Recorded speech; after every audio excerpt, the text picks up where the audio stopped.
Notre Dame's 2025 recruiting class got a huge surprise boost on the most important recruiting day on the calendar, but is it enough to change the perception of the class as a whole? This is Locked On Irish.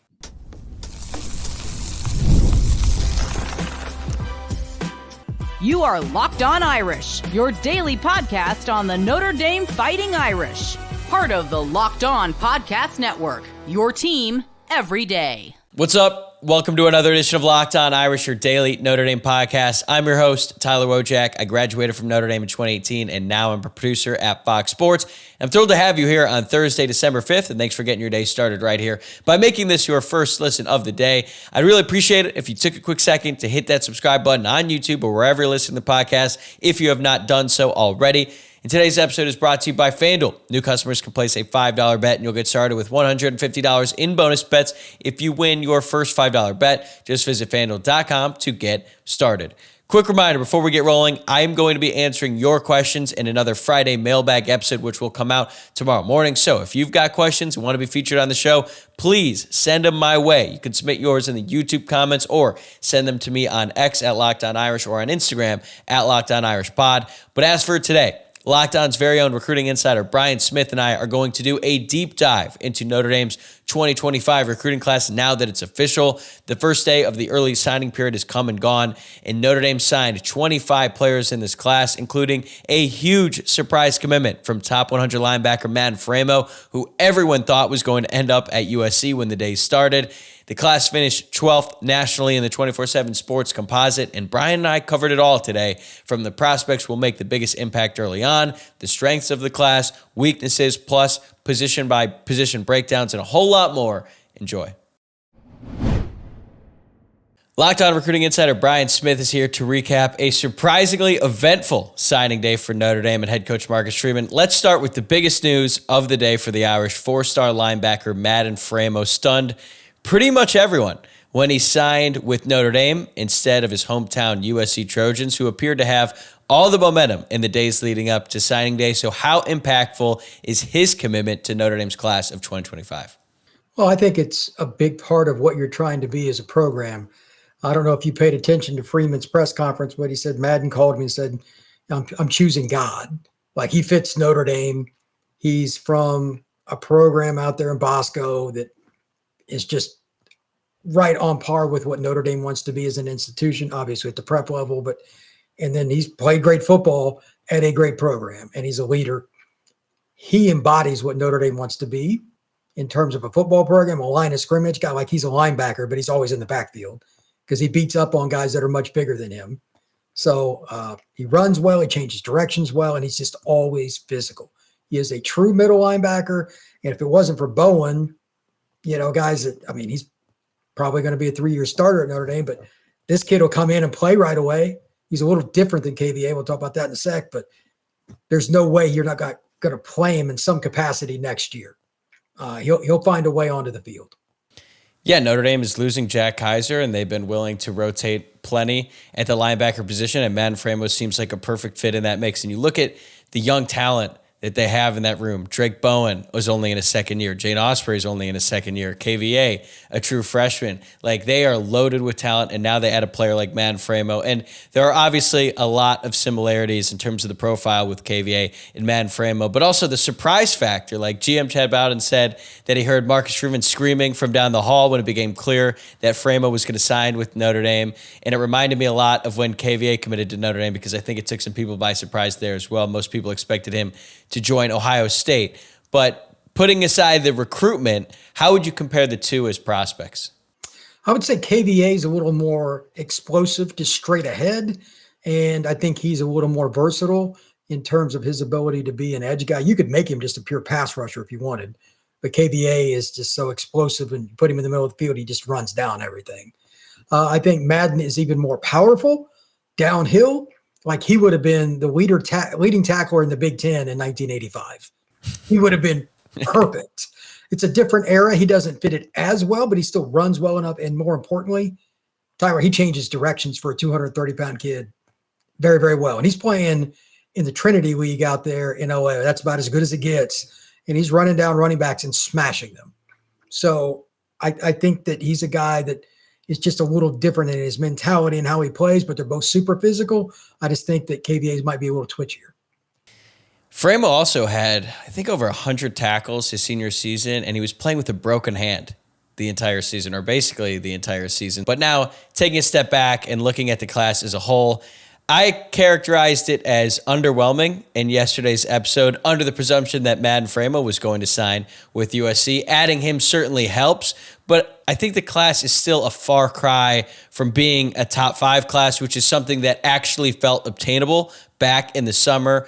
What word or phrase would you use to describe this group now that it's all said and done? Versatile. Just about every player that you look at would be capable of playing a different position than the one they're going to play. Now, like offensive tackles are offensive tackles. I get that.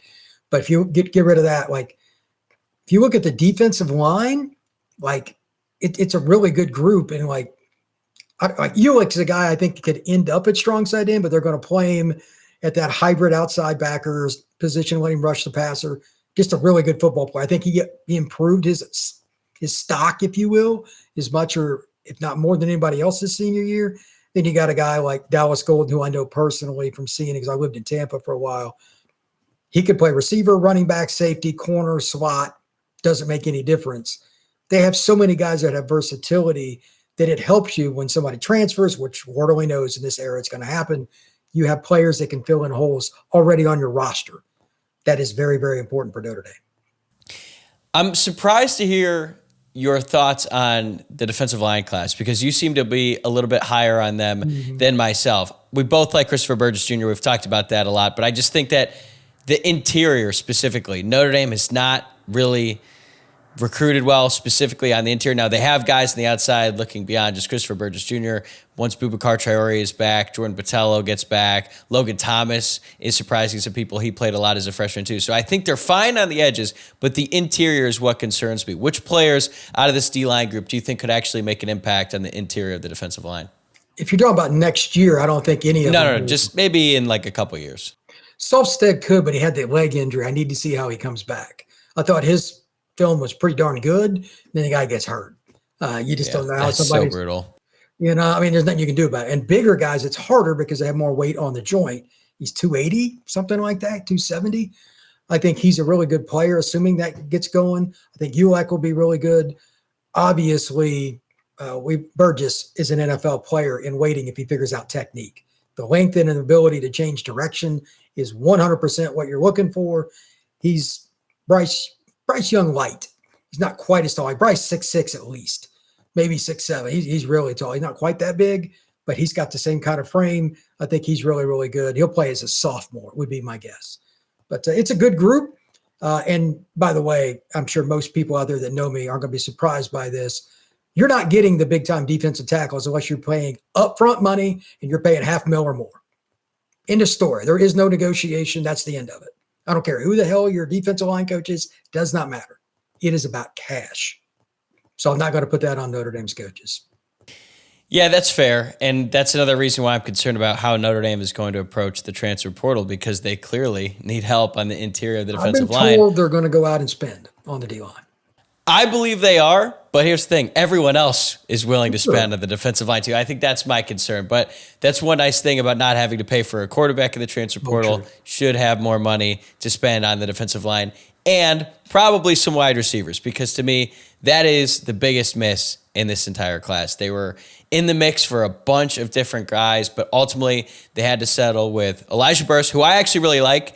His stock has certainly risen, son of Plaxico Burris, so I think he's a really good player. And then they got Scrap Richardson, who is an elite athlete but has never really played receiver before. And then Jerome Bettis Jr., who had, to his credit, a good senior season. But when you think about the guys that Notre Dame was going after and the fact that they just have not produced at that wide receiver position, like, what do you think is the biggest problem for Notre Dame in the fact that they just cannot get those high-end receivers to actually commit and then sign the dotted line? They want to see it on the field. That's it. You don't have to be what Ohio State's been, but you have to be open-endedly willing to be an offense that's 50-50, and Marcus doesn't want to be that. It's going to be hard. It's going to be really hard. Like the current freshmen, they got the kid from Chicago and they got the kid from North Carolina. I think they're both NFL players in talent. That'll be their best receiver class in a decade. That's pretty much the ceiling unless something changes. These kids will not come. They do not care about the degree. They don't care about any of that stuff. Receivers in particular want one thing, and that's NFL. Who have you put in the NFL? Notre Dame's not putting anybody out there. So the offense just doesn't fit that. I ain't talking about like top of the board. Yeah. It would have helped if Claypool would have produced in the NFL, by the way, and he has not. Yeah. But that's another story. Yeah, the thing is, it's just weird because when I was growing up, Notre Dame always had at least one awesome receiver. Like they had a great stretch there, really starting with like Samardzija, Golden Tate, Michael Floyd, and then that kind of carried on through TJ Jones and Will Fuller. And then it kind of stopped for a little bit. Claypool had that awesome year in 2019, and Miles Boykin was certainly good too.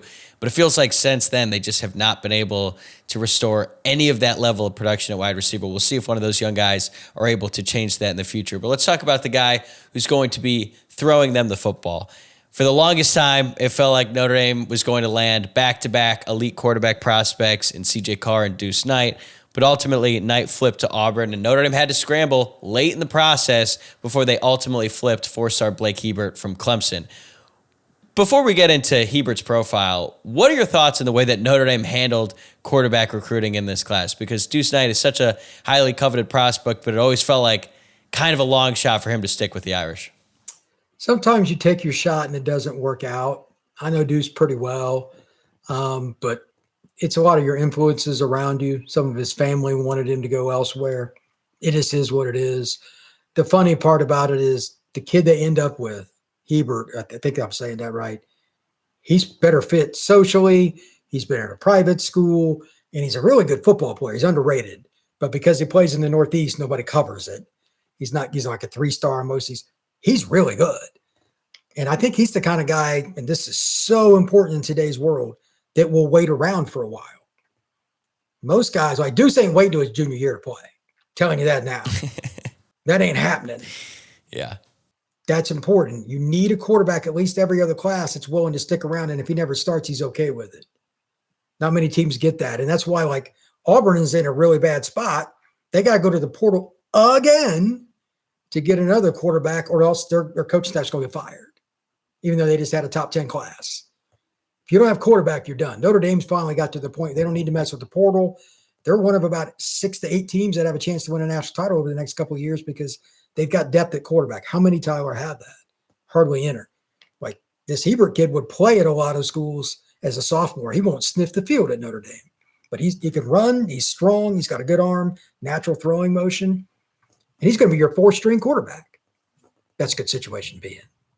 Yeah, he reminds me a lot of Steve Angeli, someone who comes in, doesn't have like all the flashy traits or things like that. But hey, if he's willing to stick around now, Notre Dame is in a great position with Steve Angeli because they have a very experienced backup quarterback who was willing to wait. I mean, he's come in a bunch of times in garbage time, but I feel like if Riley Leonard did get hurt, even in the playoff, like Notre Dame would obviously be concerned playing without their starter, but it's not like Steve Angeli has not played. So that's good. But what do you like most about Hebert? Because you seem to be pretty high on him. I was surprised at how athletic he was. Like, I don't know if you watch much of his film, but there's a play, and I don't recommend this, but he ran it up the middle, and the guy came right at him, and he just trucked him. As a general rule, that's a bad idea for quarterbacks, and he killed this kid. But if you have that kind of mentality, that tells me that more than likely off the field, you're going to fit Notre Dame. I mean, you went to school there. You know those kind of guys in your classroom, the walk-ons, everybody else. He carries himself like a walk-on, but he's playing quarterback. That's going to earn you a lot of respect. So I think with his speed, he's pretty darn fast. He's probably a 4.6, 4.65 guy, and he's 200 pounds. He could be a guy that ends up being your option as a running quarterback, a la they've had so many. It's insane how many guys Notre Dame's had that can run the football at quarterback, but I think he can play in Notre Dame. I think he could be the starter one day.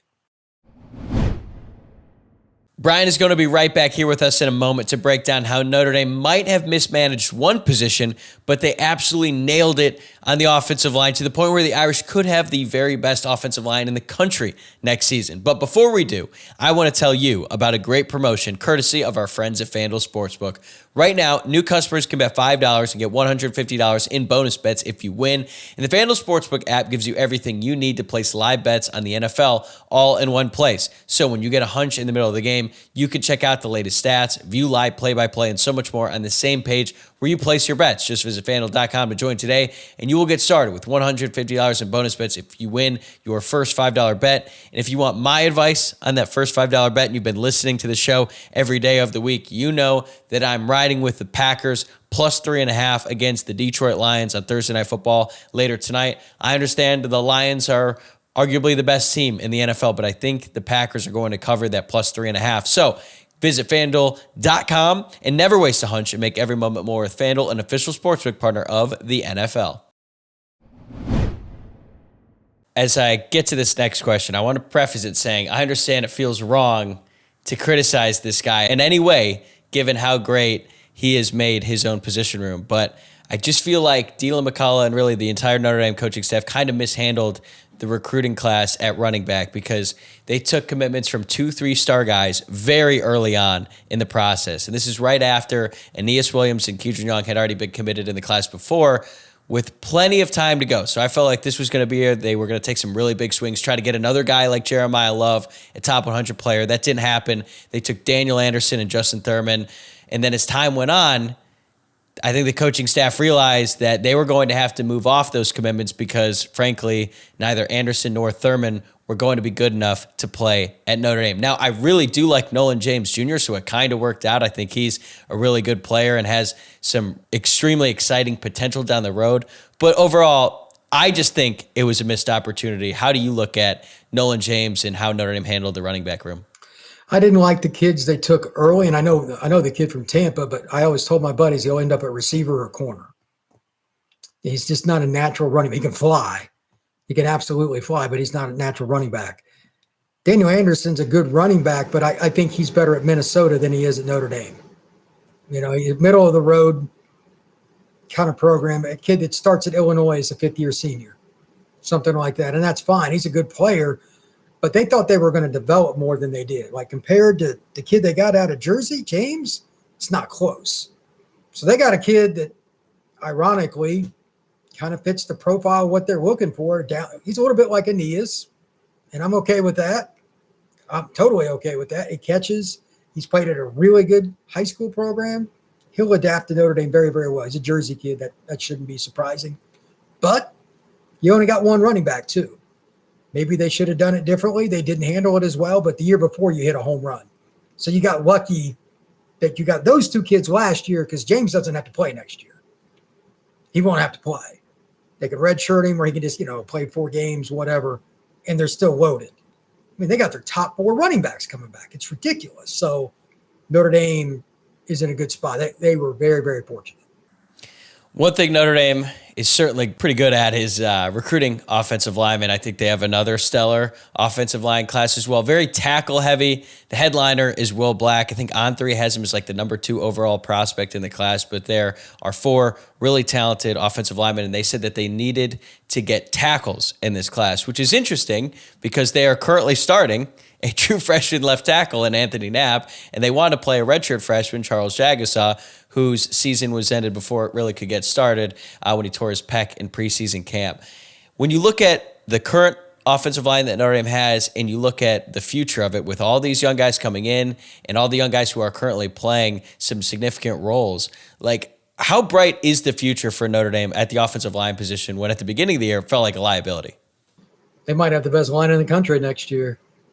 Think about it. Every guy that is starting, plus a couple guys that were banged up, they're all back next year, barring injuries or transfers. I mean, out of their top 10 guys, what do they have, like 8 or 9 back? Tosh Baker's done, but is there anybody else out of their top 10 players? I mean, they're in an elite spot.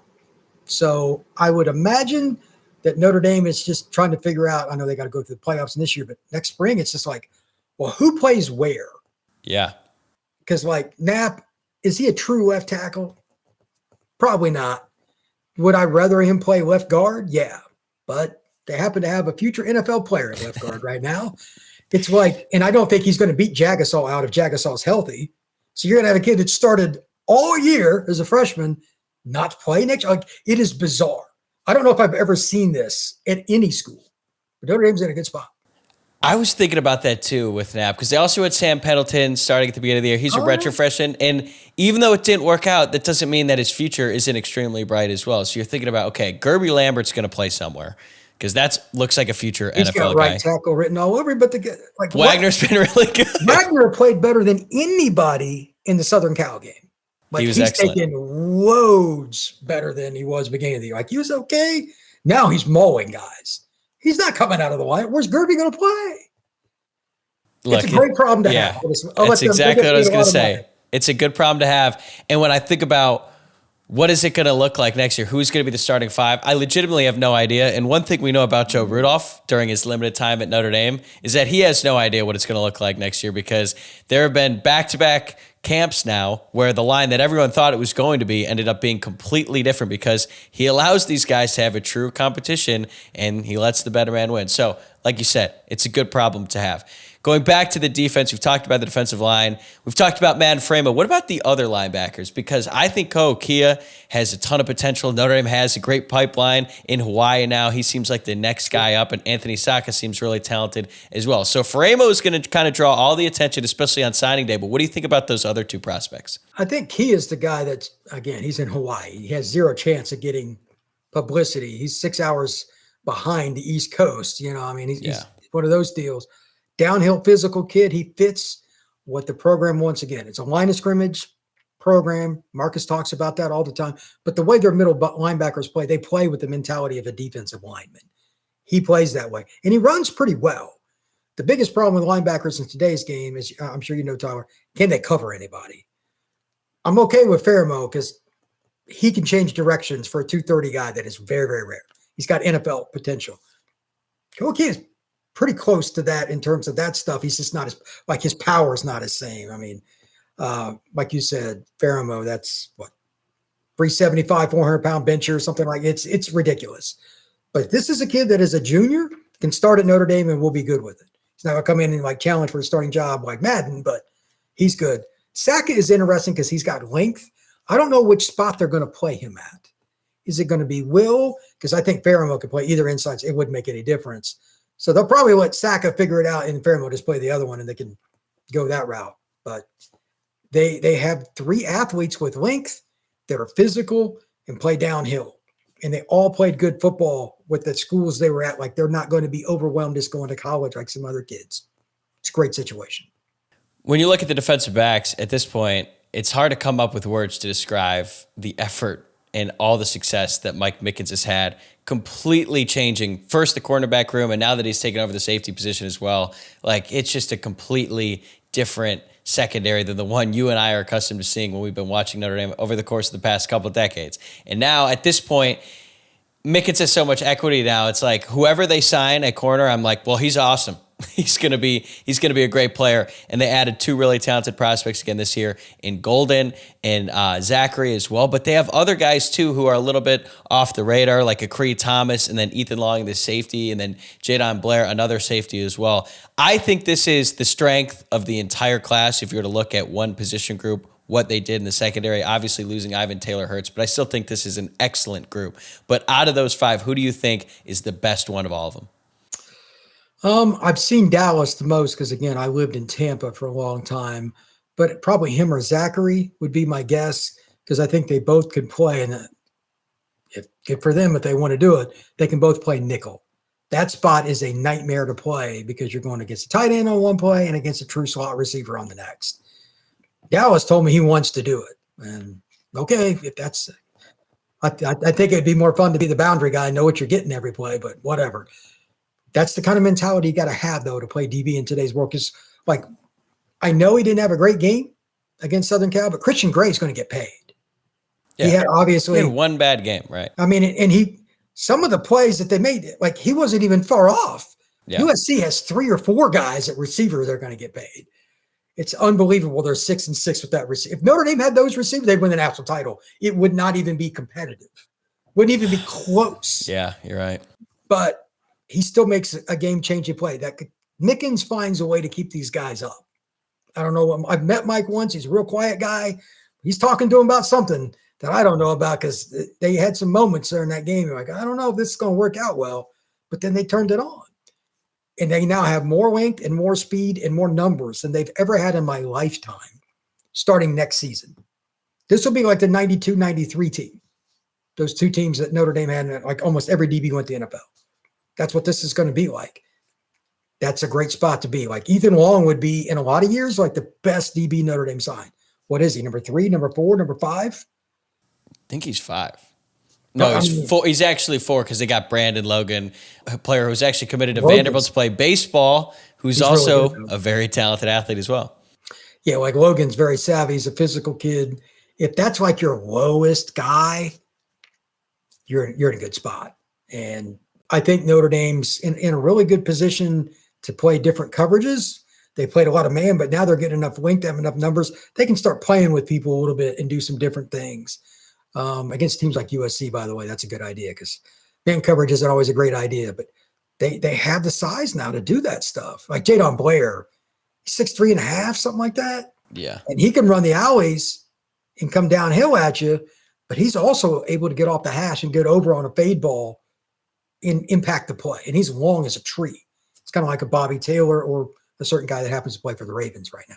Notre Dame has shown they are certainly not afraid to play true freshman under Marcus Freeman. So which of these commits do you think has the best chance to make a big impact early on? Offensively, that would be the most interesting one. I don't know for sure. It could be somebody that surprises us, but that's going to be hard because they have so many guys back. Like the O-lineman has zero chance. Like that. Yeah. They're all red shirts. Which is good. Yeah. Yeah. I mean, Notre Dame's one of the 4 or 5 programs in the country that's in that spot. So good for them. I would still guess Zachary and Golden because DB, man defense. If you can play man defense, you can play man defense. And Notre Dame happens to run man defense, and they need a nickel. So one of them's at least going to get a chance to play some. Other than that, I don't know if anybody would besides Madden's the easy answer. Yeah. I don't count him. I mean, he's going to play. He's the true answer, but besides him, one of the DBs, maybe Blair, possibly. I don't know. Maybe you can tell me. Is Notre Dame going to go out and try to get an elite safety? Obviously, they're losing one, but they've got some other good players come. I don't know. But if they don't do that, then Blair might have a chance. It could be Blair. I saw Dylan Thieneman, the safety on Purdue, entered the transfer portal literally like an hour before we started recording. And if you think about where his stock was prior to the season, I mean, he was talked about as a potential Thorpe Award finalist, and then he missed like 1 million tackles against Notre Dame. I would hope that in an Al Golden defense, Thieneman would not be 40 yards beyond the ball, and he'd have a little bit easier time making some plays in a Notre Dame defense. But we'll see what happens here. But I actually think James Flanagan, the tight end, actually has a great chance to play early because, Mitchell Evans is going to be gone. Eli Raridan and Cooper Flanagan are both really good. Jack Larson is good, but he's a little bit undersized. I think Flanagan, I'm actually surprised we haven't really talked about him much because I think he is a really, really talented prospect who could play pretty early on. I just wonder how much he'll be ready to block. That's the only question. It's the same reason that a lot of freshmen don't. Larson can catch. He's more like a receiver, though. The only reason he's not getting reps right now is when they run those wham blocks, those guys coming across. The players you're hitting are pretty big, and they're not very friendly. I'm not sure he's ready for that. Flanagan's physical, though. Yeah. He's a lot like his father in his mentality. I know he's not as big as his dad. Jim was 275 pounds. He was a massive guy, but maybe he is the guy because, again, running back you're set. I don't think any of the receivers will, and quarterback obviously not. Running back, it's just he's got the best chance out of the offensive recruits. Yeah, he's not afraid to block, but blocking big-time college football players is a lot different than blocking high school guys, especially with the schedule that Notre Dame has next year. I think they play Texas A&M like week 3. Like that is going to be a tall task. But last question on the way out here. If you had to put your stock into one player, you're putting it all in on one player where you're like, this player is going to be the best player out of that group. Who do you have the most faith in? Dallas. I know him. I know his family. I've known the head coach he played for over 20 years. He played at Berkeley Prep. He is a carbon copy of what you're looking for physically. He's a 6'1" corner that can play receiver, running back, whatever, but he wants to play nickel. He has a different mindset, and he's the guy that single-handedly as a junior helped them beat a team that had like 20 kids play college, and they had like 3, and he won the game in Florida, the championship game as the running back. That's like his 3rd or 4th best position. I want that guy. I want that guy to not only be great on defense, but as I've told you many times, I hope they find a way to get the ball in his hands. And if Ohio State is willing to put Caleb Downs back there at punt returner, put Dallas Golden back there at punt returner. He loves that stuff. I mean, like, yes, his defensive tape is really fun, but I had the most fun watching him with the ball in his hand. Sometimes they would just be like, all right, let's just go to the Wildcat. Dallas Golden is just going to make a play. And way more often than not, he did. But Brian, we have run out of time. Thank you so much for taking time out of your day on a very busy signing day, signing week, basically at this point, because I know it lasts a couple of days and you have been extremely busy. So I really appreciate it. And we're going to talk again soon because, as you know, recruiting never stops. Thank you very much, sir. That is a wrap for today's episode. Thanks again for making Locked On Irish your first listen of the day. This is the last call for mailbag questions this week, so get those questions in because we are going to be doing another mailbag tomorrow. Make sure you tune in for that, and make sure that you have subscribed on YouTube or wherever you listen to the podcast. And if you liked what you saw today, remember, give this video a like. Or if you're listening to the pod, remember, rate the show 5 stars, leave a review. I promise it goes a long way in helping out this show, and I appreciate everyone who has done so already and everyone who chooses to do so right now. Thanks a ton, and I'll see you guys tomorrow.